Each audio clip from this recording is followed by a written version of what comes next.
Oi, gente, bom dia. Hoje a gente vai ter a nossa primeira aula de ciências, tá? E no primeiro capítulo de vocês vão estudar, né, o ambiente e os seres vivos. Bom, o ambiente é onde a gente vive, né? E o que viria a ser os seres vivos? Os seres vivos é qualquer ser que ele tenha a capacidade de nascer, ele tem a capacidade de crescer, mesmo que pouco, e ele pode se reproduzir. O pode é muito importante porque não é todo ser vivo que ele vai reproduzir, mas a maioria deles tem a capacidade de reproduzir. E se ele nasce, consequentemente, ele morre, né? Então, ser vivo é todo aquele ser que tem a capacidade de nascer, crescer, pode se reproduzir e morrer. Quais são os seres mais comuns que a gente conhece com essas características? São as plantas e os animais, nós e as plantas. Logo em seguida, ele vai trabalhar essa relação, né? Ela vai trabalhar essa relação, o livro de vocês vai tratar isso, a relação entre plantas e animais. Pronto. Como se dá, especificando um pouco, o nascer das plantas. Normalmente, ela vai ser por muda ou pela germinação da semente. Já os animais, eles vão poder nascer da barriga da mãe, eles vão ser vivíparos, ou eles vão nascer de ovo, ovíparos, certo? Todos eles vão ter a capacidade de crescer, mesmo que pouquinho, mas ele não mantém a mesma característica de quando ele nasce, né? E ele pode se reproduzir. Mesmo dentro dos que têm a capacidade de reproduzir, vão existir seres que não vão se reproduzir. Porém, a maioria dos seres vivos, eles possuem essa capacidade. E morrer. Porque para nascer, para estar vivo, ele vai ter que morrer. Essa reprodução aqui, mesmo em plantas e animais, ela vai poder ser sexuada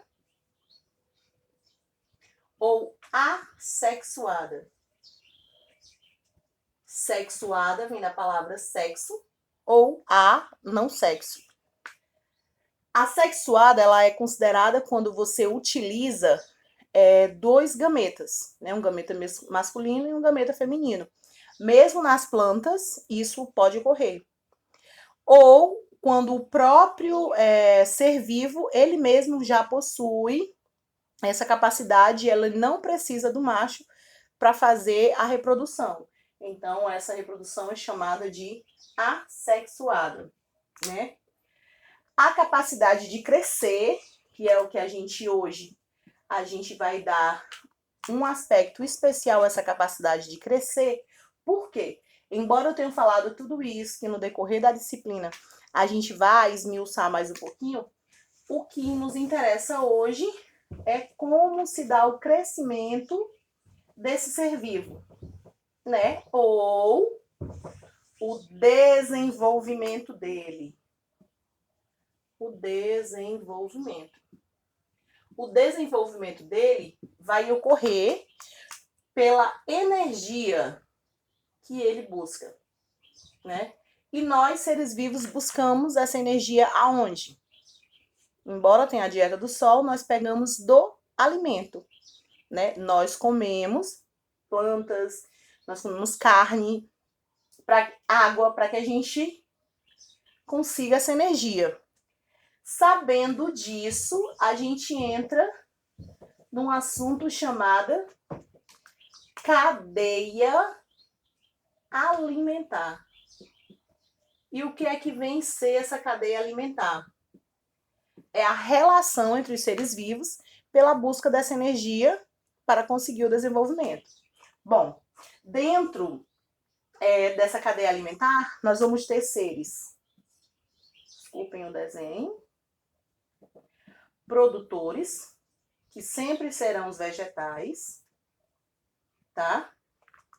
Por quê? Porque eles são os únicos capazes de produzir o próprio alimento, né? Ninguém vê uma planta indo no mercadinho comprar alguma coisa. Então, quando ela absorve a água, a luz do sol, os minerais que ficam no solo, dentro dela, ela produz esse próprio alimento que consegue mantê-la viva. Vai existir um tipo de animal, né, que ele vai ser herbívoro, ele só vai comer plantas, e ele é o produtor, ele vai ser o consumidor primário, ou seja, o primeiro, porque ele vai comer essa planta, certo? Esse consumidor primário, vai existir um outro animal, né, maior, provavelmente carnívoro,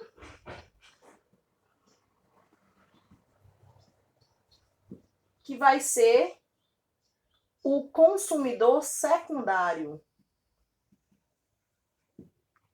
Esse consumidor secundário, ele vai comer, ele vai se alimentar do consumidor primário, né? Essa cadeia, ela pode ser minúscula ou ela pode ser enorme, vai depender dos elementos que eu colocar. Quem acaba com esse ciclo? Ninguém, que é um ciclo não tem fim. Porém, até os maiores carnívoros, quando morrem, existem os fungos e as bactérias, né, que vão consumir esse consumidor e eles levam o nome de decompositores. Eles só vão comer matéria morta, certo? Então, para uma cadeia alimentar ela ser considerada completa em seu ciclo, ela vai ter que ter produtores, consumidores e decompositores, certo? Depois que esses decompositores vão para a terra, eles são absorvidos pelas plantas para fazer o seu alimento, tá? O tamanho da cadeia alimentar vai depender de mim. Se eu colocar o homem bem aqui, eu tenho uma cadeia alimentar apenas com 3 elementos. Os produtores, que são as plantas, produzem os alimentos. O homem, que é onívoro, né? Porque se ele só come vegetal, ele é herbívoro. Se ele só come carne, ele é carnívoro. Nós, os cachorros, os gatos, comemos carnes e vegetais. Nós somos onívoros. Na cadeia alimentar, se eu colocar um homem bem aqui para comer o produtor, o próximo será os decompositores, tá? Então, assim, nessa primeira visão da nossa atividade de ciências, né, na nossa matéria de ciências, eu queria que vocês fizessem para mim uma cadeia alimentar, com quantos elementos vocês quiserem, tá? Contanto que ela respeite as características de produtor, consumidor e decompositor, tá bom? Beijo, gente!